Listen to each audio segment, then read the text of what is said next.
저와 번갈아 교독하고 마지막 절 함께 읽겠습니다. 제가 먼저 읽겠습니다. 고환이 상한 자나 음경이 잘린 자는 여호와의 총회에 들어오지 못하리라. 사생자는 여호와의 총회에 들어오지 못하리니 10대에 이르기까지도 여호와의 총회에 들어오지 못하리라. 암몬 사람과 모압 사람은 여호와의 총회에 들어오지 못하리니 그들에게 속한 자는 10대뿐 아니라 영원히 여호와 총회에 들어오지 못하리라.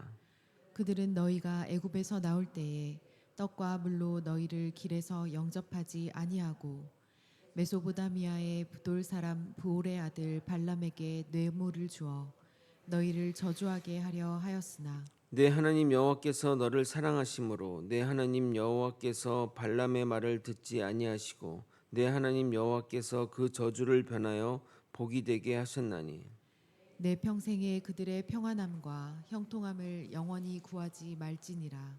너는 에돔 사람을 미워하지 말라 그는 내 형제 이민이라 애굽 사람을 미워하지 말라 내가 그의 땅에서 객이 되었음이니라. 그들의 그들의 3대 후 3대 후 자손은 자손은 여호와 여호와의 총회에 총회에 들어올 들어올 수 수 있느니라. 있느니라. 아멘. 아멘. 하나님의 성규례는 남녀 차별적이지 않고 매우 공정하다 하겠습니다. 여자에게만 순결을 강요하지 않고 실질적으로도 남자가 순결하게 규례가 제정되어 있습니다. 요즘 시대가 변해 자유로운 성관계가 시대적 분위기지만 하나님은 영혼과 몸이 별개라고 생각하지 않으시기에 우리는 영원히 함께할 배우자와만 육체적 관계를 나눠야 합니다. 다시 한번 말씀드리지만 하나님의 규례가 구시대적이거나 구태한 것이 아니라 세상이 타락하여 구시대적으로 보이는 겁니다. 오늘은 하나님 총회에 들어가지 못하는 사람에 대한 규례에 관한 내용입니다. 그 배경과 이유를 살펴보고 하나님이 어떤 죄악들을 가장 미워하는지 깨닫는 시간이 되길 예수님의 이름으로 소망합니다. 본문은 하나님의 총회의 부적격자들을 거론하는데 총회의 내용을 잘 이해하려면 총회가 무엇인지 아는 것이 전제되어야 할 것입니다. 총회란 무엇일까요? 총회의 히브리어는 뻐그할인데 아내라는 빼와 아내라는 전치사 빼와 목적을 위해 모임이라는 의미를 가진 카할이 합쳐진 단어입니다. 당연히 이 모임은 종교적인 모임이기에 종교적인 목적으로 모임이라는 것으로 해석이 됩니다. 그리고 이 카알이란 단어가 신약에 가서는 에클레시아라는 단어로 발전하게 됩니다. 에클레시아는 즉 교회를 의미합니다. 그러므로 거룩한 성도들의 모임을 말하는 것으로 해석하면 될 것 같습니다. 그 모임에 참여할 수 없는 사람들을 이제 하나씩 살펴보도록 하겠습니다. 첫 번째 총회에 들어올 수 없는 자는 남자 성기에 문제가 있는 자들을 말합니다. 1절을 다시 한번 읽겠습니다. 고환이 상한 자나 음병이 잘린 자는 여호와의 총회에 들어오지 못하리라. 사실 사고로 중요한 부위를 다치거나 또는 당시 왕권 제도에 의해 내시 제도가 있었기에 자신이 원해서 고환을 상하게 한 것이 아닌데 그런 이유로 여호와 총회에 들어가지 못한다면 참 억울한 생각이 들 수 있습니다. 그러나 여기서 언급되는 대부분의 경우들은 이방인의 종교 의식 가운데 행해진 것으로 생긴 상처들을 말하는 겁니다. 고대 근동에 보게 되면 남성뿐만 아니라 여성 할례와 같이 그 불법적인 종교 행위 가운데 그런 것들이 행해졌고 지금 일부 나라에서는 아직도 여성 할례를 행하는 악습이 있을 정도입니다. 이런 행위들은 모두가 하나님의 창조를 거스르는 행위며 번성하고 충만하라는 하나님의 뜻을 거역하는 행위인 것입니다. 그러니까 그런 자들은 여호와 총회에 들어올 수 없는 것입니다. 이방 종교의식 가운데 그런 것들이 행해진 것들이기 때문입니다. 2절도 좀 논란이 예상됩니다. 2절을 여러분이 한번 읽어보겠습니다. 시작. 사생자는 여호와의 총회에 들어오지 못하리니 10대에 이르기까지도 여호와의 총회에 들어오지 못하리라.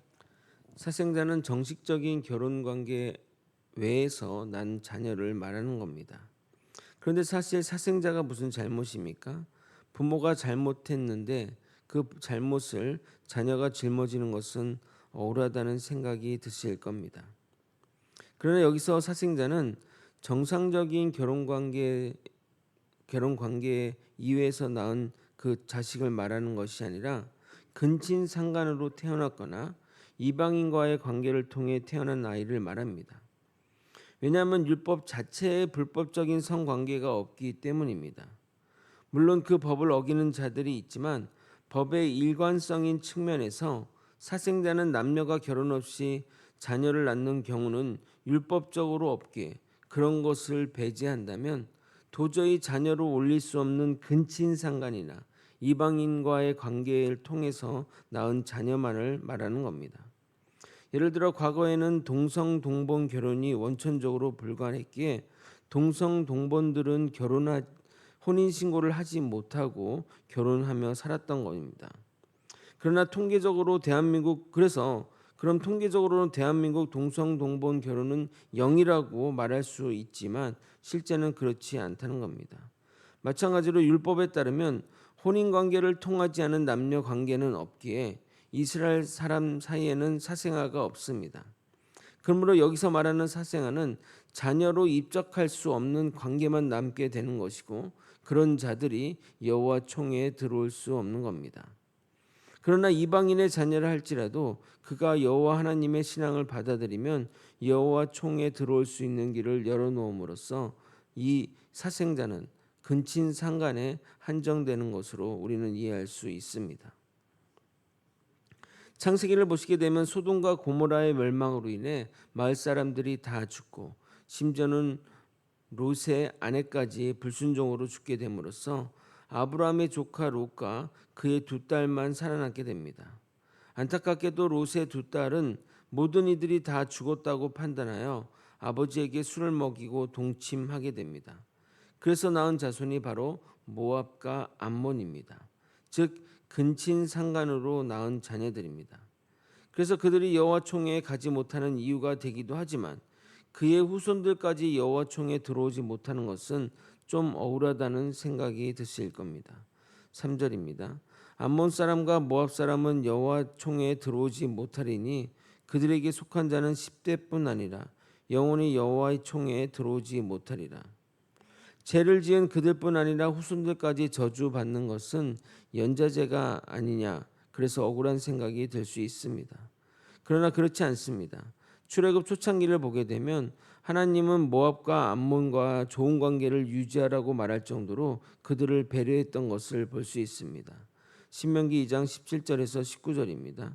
여호와께서 내게 말씀하여 이르시되 내가 오늘 모압 변경 아르를 지나리니 암몬 족속에게 가까이 이르거든 그들을 괴롭히지 말고 그들과 다투지 말라. 암몬 족속의 땅은 내가 내게 기업으로 주지 아니하리니 이는 내가 그것을 롯 자손에게 기업으로 주었음이라. 그럼 무슨 일들이 있었기에 이렇게 하나님은 여호와 총회에 모압과 암몬을 절대 들이지 말라고 하는 것일까요?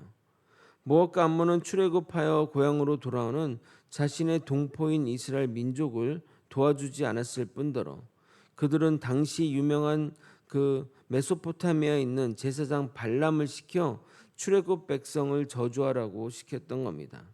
그것이 민수기 22장에 기록된 사건입니다. 4절을 읽어도록 하겠습니다. 그들은 너희가 애굽에서 나올 때 떡과 물로 너희를 길에서 영접하지 아니하고 메소포타미아의 부돌 사람 부올의 아들 발람에게 뇌물을 주어 너희를 저주하게 하려 하였으나 그러나 하나님은 그의 저주를 축복으로 바꾸는 놀라운 기적을 보이십니다. 사실 그가 저주한다고 무슨 효력이 있겠습니까? 그러나 이교의 신을 섬기는 제사장을 돈을 주고 사와서 하나님의 백성을 저주한다는 그 자체가 하나님으로서는 용납할 수 없는 일이기에 하나님의 분노를 낳은 겁니다. 그리고 그 이후로도 계속해서 그들은 이스라엘 민족을 괴롭혔고 발람의 조언을 따라 이스라엘을 음란의 죄에 빠지게 했던 바알볼 사건을 일으키게 됩니다. 그러니까 모압의 여자들을 보내가지고 음란에 빠지고 그들의 신을 섬기게 했던 것입니다. 민수기 25장 1절에서 3절은 이렇게 얘기합니다. 이스라엘이 시딤에 머물러 있더니 그 백성이 모압 여자들과 음행하기 시작하니라. 그 여자들이 자기 신들에게 제사할 때 이스라엘 백성을 청하매 백성이 먹고 그들의 신들에게 절하므로 이스라엘이 바알볼에게 가담한지라. 여호와께서 이스라엘에게 진노하시니라. 그들은 이스라엘 역사 내내 철저히 해방자의 역할을 했으며 느헤미야 주도로 성벽을 재건하기 위해 이스라엘로 다시 돌아온 그때까지도 이스라엘을 괴롭히는 기록이 있을 정도이니 정말 철천지 원수라 하겠습니다. 구약 시대 이후에는 그들 민족이 언급되지 않는 걸로 볼 때 아마 구약 시대를 마감하며 멸망되어 소멸한 것 같습니다. 그런데 이어지는 구절을 보면 좀 이해가 되지 않는 것이 모압과 암몬은 영원히 여호와 총에 들어오지 못하게 했는데 에돔과 애굽은 들어오게 인정해 주었다는 겁니다. 7절과 8절을 여러분이 한번 읽어보도록 하겠습니다. 시작. 너는 에돔 사람을 미워하지 말라. 그는 내 형제임이니라. 애굽 사람을 미워하지 말라. 내가 그의 땅에서 객이 되었음이니라. 그들의 3대 후 자손은 여호와의 총회에 들어올 수 있느니라. 사실 에돔도 이스라엘을 민족을 괴롭히기는 별반 차이가 없습니다. 이스라엘의 불뱀 사건도 에돔이 협조를 거부함으로써 마음이 상한 이스라엘 백성들의 불평에서 시작된 것이기 때문입니다. 그런데 왜 에돔은 받아주고 모압과 암몬은 절대 받아주지 않는 것일까요? 왜 이런 차이가 있다고 생각하십니까? 저도 이제 이걸 놓고 고민을 해봤는데 제가 생각하는 답은 에돔은 이스라엘 힘들게는 했지만 이방신을 주도적으로 섬기거나 하지는 않았다는 겁니다. 물론 부분적으로 우상 숭배를 하고 이방신을 따르는 자들이 있었으나 전 나라가 이방신을 따르지는 않았던 겁니다. 그러한 기록이 에돔 족속과 관련된 어떤 그런 아주 그런 이방신과의 기록이 없습니다. 반면 모압과 암몬은 인신 제사를 드릴 정도로 종교적으로 정말 타락한 민족입니다. 열왕기하 3장에 보면 유명한 사건이 있을 정도입니다.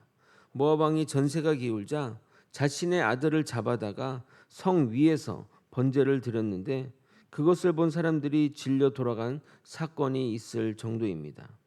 열왕기하 3장 26절에서 27절입니다.